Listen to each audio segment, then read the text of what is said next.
নমস্কার বন্ধুরা, আমি রাহুল চলে এসেছি একটা ভিডিও নিয়ে। তো ভিডিও টাইটেল থেকে তোমরা বুঝতে পেরে গেছো যে ভিডিওটা হচ্ছে 6 মাসের মধ্যে তোমরা কিভাবে যে কোনো এক্সাম ক্র্যাক করবে। আর এটা সত্যিই ক্র্যাক করা সম্ভব। আমি যে গাইড তোমাদেরকে দেবো সেই গাইডলাইন তোমরা ফলো করলে অবশ্যই যে কোনো এক্সাম মোটামুটি তোমরা ক্লিয়ার করতে পারবে, যদি তোমরা ঠিক মতো রুলস রেগুলেশন আমার প্ল্যান অনুযায়ী ফলো করতো।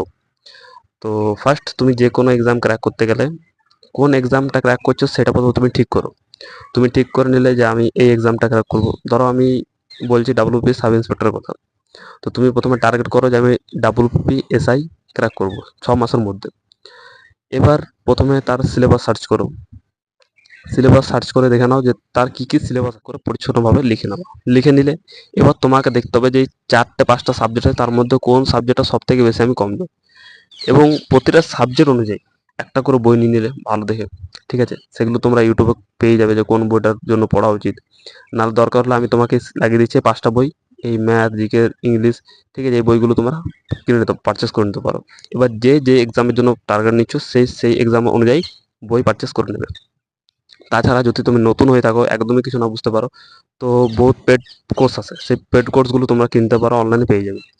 আচ্ছা, পেড কোর্স কিনে নিলে, বই কিনে নিলে, সিলেবাস নিয়ে গেলে, এবার তোমার দেখলে যেই সাবজেক্টটা সব থেকে কমজোর সেই সাবজেক্টটাকে তোমরা বেশি টাইম দেবে, এবং যে সাবজেক্ট তোমাদের মোটামুটি ঠিক আছে সেটা কম টাইম দেবে। মোটামুটি 8-9 ঘন্টার স্টে টাইম বানাবে, যেভাবে হোক দিনে 8-9 ঘন্টা পড়তেই হবে। এবং স্টেপ বাই স্টেপ যদি বলি, রিজনিং মোটামুটি 3-4টা সেট যদি প্রতিদিন প্র্যাকটিস করা হয় তো রিজনিং ইমপ্রুভ চলে আসবে। তো ফার্স্ট যে কোনো চ্যাপ্টারেই তোমরা ভাবছো যে ইমপ্রুভ করতে গেলে প্রথমে চ্যাপ্টারটা ইউটিউবে ক্লাস করো বা ফাউন্ডেশন ব্যাচ নিয়ে ব্যাচ ক্লাস করো। তারপরে সেই অনুযায়ী তারপরে সেটা চ্যাপ্টার ওয়াইজ প্র্যাকটিস করো। এইভাবে তুমি মোটামুটি রিজনিংয়ে ধরো শেষ করলে, তারপর ম্যাথও সেম প্রসেস। প্রথমে চ্যাপ্টার ওয়াইজ ক্লাস করো এবং মক টেস্ট দাও। বিভিন্ন যে কোয়েশ্চেনগুলো ডাউট ক্লিয়ার হচ্ছে, ডাউট মনে হচ্ছে, সেগুলোকে আলাদাভাবে লিখে রাখো এবং উইকলি রিভিশন করো। এটা হচ্ছে প্রসেস, ঠিক আছে? এই প্রসেস তোমরা ম্যাথ, রিজনিং, ইংলিশেরও সেম প্রসেস, প্রতিটা সাবজেক্টের সেম প্রসেস। এই প্রসেস অনুযায়ী চললে তোমাদের বহুত জলদি তোমাদের অনেকটা ইম্প্রুভ হবে।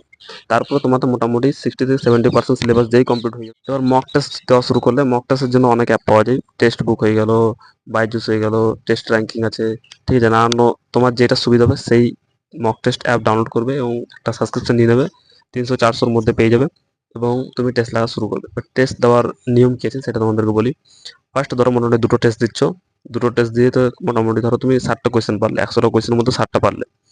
তো 60টা কোয়েশ্চেন পারলে তো এবার 60টা কোয়েশ্চেন একবার মোটামুটি দেখে নেবে, ঠিক আছে? একটা কোয়েশ্চেনেরও মোটামুটি ধরো একটা জিকের কোয়েশ্চেন দেখছো নদ নদী, তো নদ নদীর 4টা অপশন থাকে, 4টা অপশনেরও নিচে দেখবে কোয়েশ্চেন দেওয়া থাকে যে এই কোয়েশ্চেনের অ্যান্সারটা কী হবে। সেগুলো তোমরা খাতায় ইম্পর্টেন্ট নোট করে রাখতে পারো, বা তোমরা মোটামুটি একবার রিভিশন করে নিতে পারো যাতে তোমাদের ভুলে না যাও, ঠিক আছে? যেমন রিভিশন হয়ে যাবে। এটা হচ্ছে টেক্সট বুকের সলিউশন করার নিয়ম, ঠিক আছে? এভাবে সলিউশন করে নিলে তারপরে তোমার মোটামুটি 60টা কোয়েশ্চেন করলে তার যে 40টা কোয়েশ্চেন পারছো না, তো সেই 40টা কোয়েশ্চেন তোমার খাতায় নোট ডাউন করবে, যে 40টা কোয়েশ্চেন যাতে তোমাদের নেক্সট টাইম যদি আসে তো যাতে এটা মিস না হয়। এটা হচ্ছে প্রসেস, ঠিক আছে? মক টেস্ট দেওয়ার এভাবে তোমরা 2-3টা মক টেস্ট দিতে থাকো। মোটামুটি ফার্স্ট 3 মাস পড়াশোনা করো, শুধু সিলেবাস কভার করো, তারপর 2-3 মাস মক টেস্ট দাও, তারপর যে কোনো এক্সামে বসো, মোটামুটি দেখবে যে অনেকটা বুস্ট আপ হয়ে যাবে, ঠিক আছে? আর বেশি কিছু বলতে গেলে মোটামুটি যদি সিলেবাস, কোন বই, কোন টিচার, সব কিছু নিয়ে আলোচনা করতে হলে ভিডিওটা অনেক লম্বা হয়ে যাবে। তো মোটামুটি এই 3-4 মিনিটের মধ্যে আমি ছোট ভিডিওর মাধ্যমে মোটামুটি বেসিকটা কভার করলাম। আর যদি তোমরা চাও যে এই বিষয় নিয়ে আমি ডিটেলসে ভিডিও বানাই, তো অবশ্যই কমেন্ট করো, নেক্সট ভিডিও আমি এই নিয়ে ডিটেলসে ভিডিও বানিয়ে দেবো। স্টেপ বাই স্টেপ খাতায় লিখে প্রতিটা প্রসেস বলে দেবো, প্রতিটা টিচারের নাম, প্রতিটা বই, ঠিক আছে? তো আজকের জন্য ভিডিওটা এখানে শেষ হলো। তবে দেখা হচ্ছে নেক্সট ভিডিওতে।